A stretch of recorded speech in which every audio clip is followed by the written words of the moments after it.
Hello everyone. Ancient history की lecture series को आगे कंटिन्यू करते हुए आज हम पढ़ेंगे महाजनपद पीरियड के बारे में।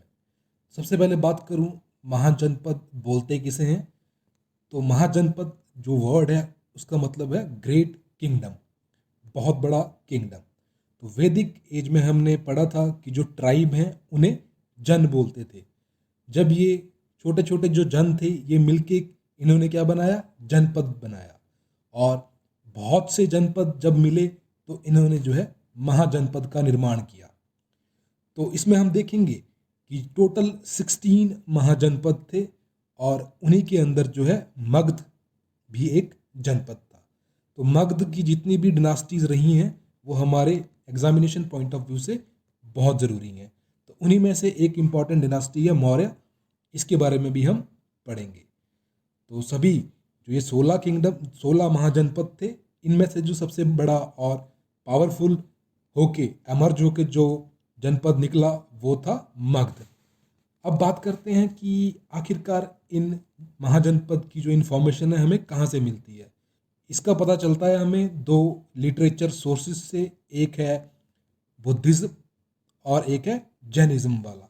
तो जो बुद्धिस्ट लिटरेचर है उसका नाम है अंगुत्तर निकाय, और जो जैनिज्म लिटरेचर है जिससे पता चलता है कि 16 महाजनपद थे वो है भगवती सूत्र। तो जो हिस्टोरियन है वो अंगुत्तर निकाय को ज़्यादा क्रेडिबल मानते हैं। अब बात कर लेते हैं कि आखिरकार ये महाजनपद बने क्यों, इनकी फॉर्मेशन क्यों हुई।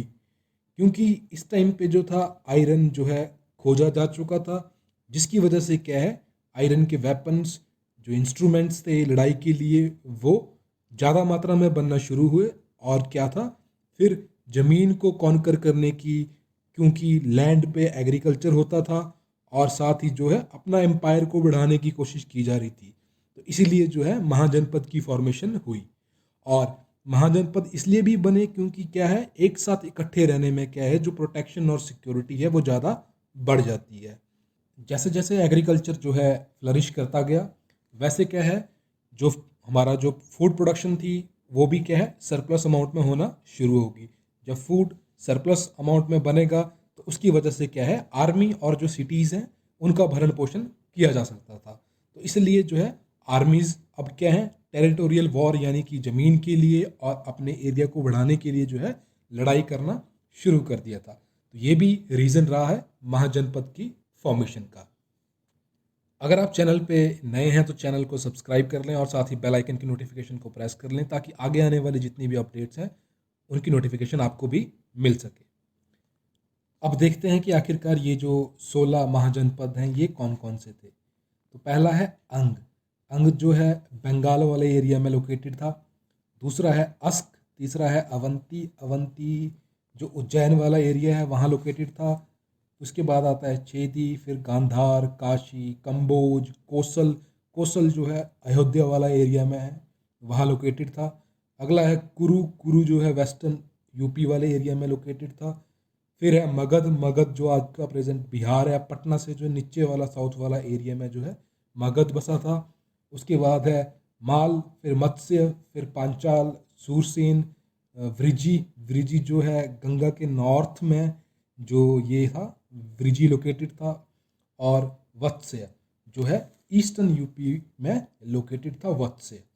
और इनमें से जो चार सबसे इम्पोर्टेंट मोस्ट पावरफुल थे वो थे अवंती, कोसल, मगध और वत्स्य। जैसे कि हमने अपने प्रीवियस लेक्चर्स में जो है डिस्कस किया हुआ है कि किस तरीके से जो है सिविलाइजेशन जो है मूव कर रही थी। तो इंडस वाले एरिया से वो मूव की, जो ये गंगा जमुना वाला दबाव है उसके बाद धीरे धीरे ये लोअर गेंजेटिक वैलीज में जो है मूव कर रही थी। तो अब ये यहाँ पर पहुँच चुकी थी मगध वाले एरिया में। तो इस तरीके से जो है ये सिविलाइजेशन जो है मूव की है। बात करूँ मगध की तो ये जो है बिहार वाले एरिया में जो है ये सिचुएटेड था।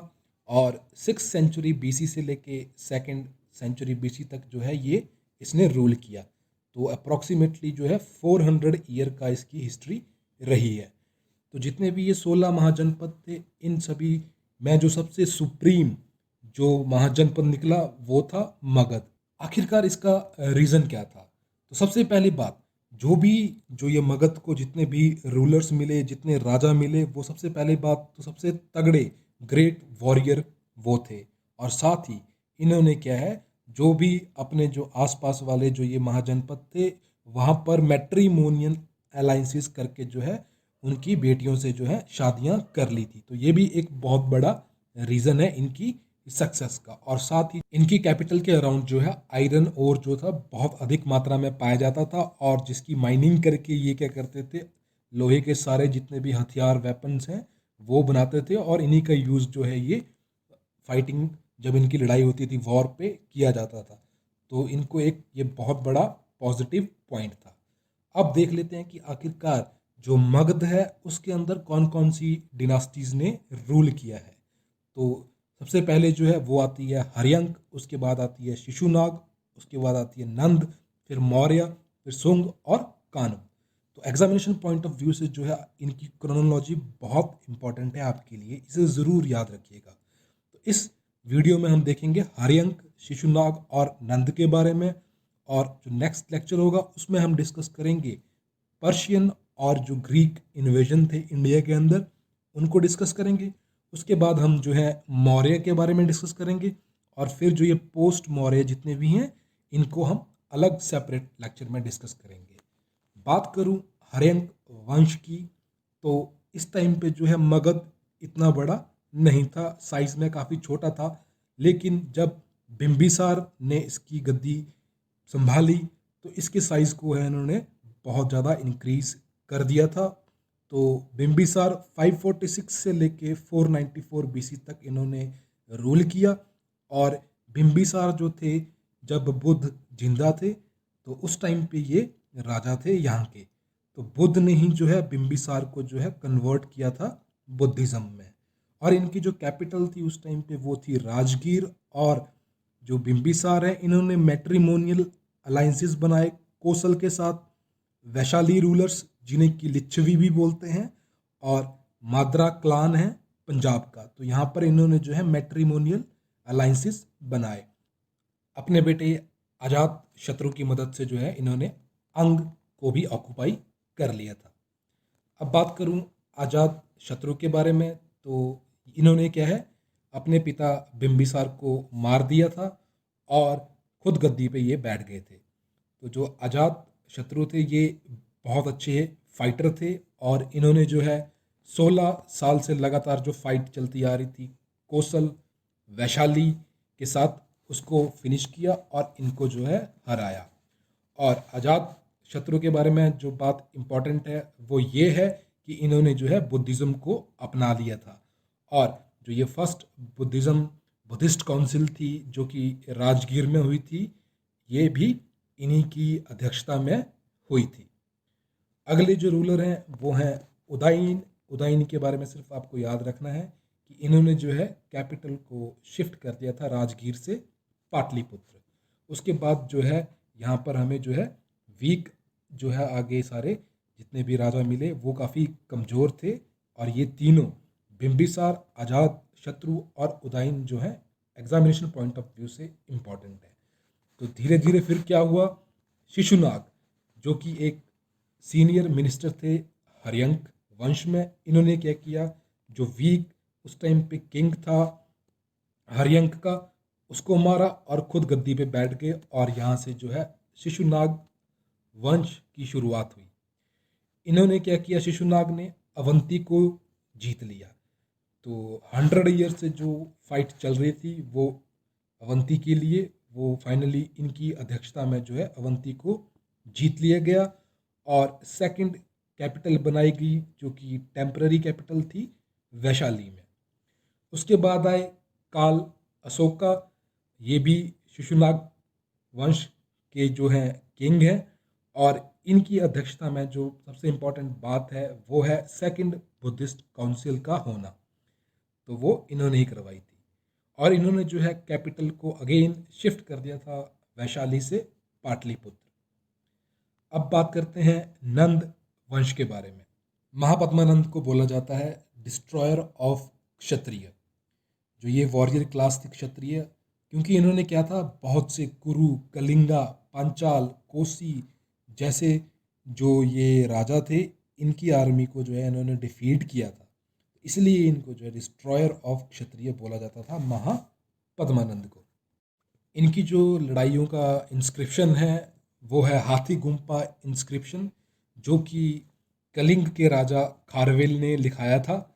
और ये जो है काफ़ी देर बाद लिखाया था, जब महापद्मानंद नहीं रहे थे। तो ये उस टाइम पे फिर जो खारवेल थे उन्होंने ये लिखाया था, और उन्होंने उन्होंने उस इंस्क्रिप्शन में लिखा था कि जो है कलिंगा को जो है महापद्मानंद ने किस तरीके से जीता था, उसके बारे में यहाँ पर वर्णन किया था हाथी गुम्पा इंस्क्रिप्शन में।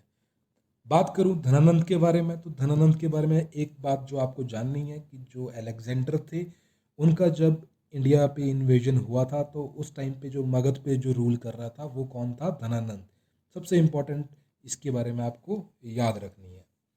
अब आखिरकार बात कर लेते हैं कि जो ये मगध था इतना सक्सेसफुल क्यों था, इसके आखिरकार कारण क्या थे? ये जो है इतना बड़ा, मतलब इस तरीके से जो इसने अपना राज्य फैलाया, इसके कारण क्या थे? सबसे पहले ये है जोग्राफिकल लोकेशन। तो जो इसकी जो जोग्राफिकल लोकेशन है, ये कहाँ है? गंगा जमुना बेल्ट में ये लाई करता था, और यहाँ पर जो है बहुत ही फर्टाइल ज़मीन मिलती थी। फर्टाइल ज़मीन मिलती थी तो खेती अच्छी होगी, खेती अच्छी होगी तो खाना सरप्लस प्रोड्यूस होगा, खाना प्रोड्यूस सरप्लस में होगा तो सिटीज़ की सप्लाई की जाएगी, आर्मी को खाना मिलेगा और लड़ाई लड़ी जा सकती है। तो इसलिए जो है ये इतना एक्सपेंड किया।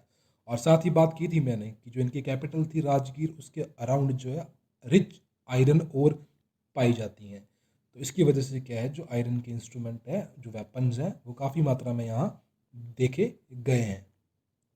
और उनकी जो कैपिटल, जो ये सिटीज़ थी, ये सबसे स्ट्रॉन्ग थी। जैसे कि जो पाटलिपुत्र है, उसको तो क्या है, देखिए चारों तरफ से जो है वो सराउंडेड थी नदियों के द्वारा। सोन होगी, गंडक होगी, घाघरा, गंगा, तो इन सभी नदियों ने इसको सराउंड करके रखा हुआ था, तो इसलिए कोई तो मतलब एंट्री ले ही नहीं सकता।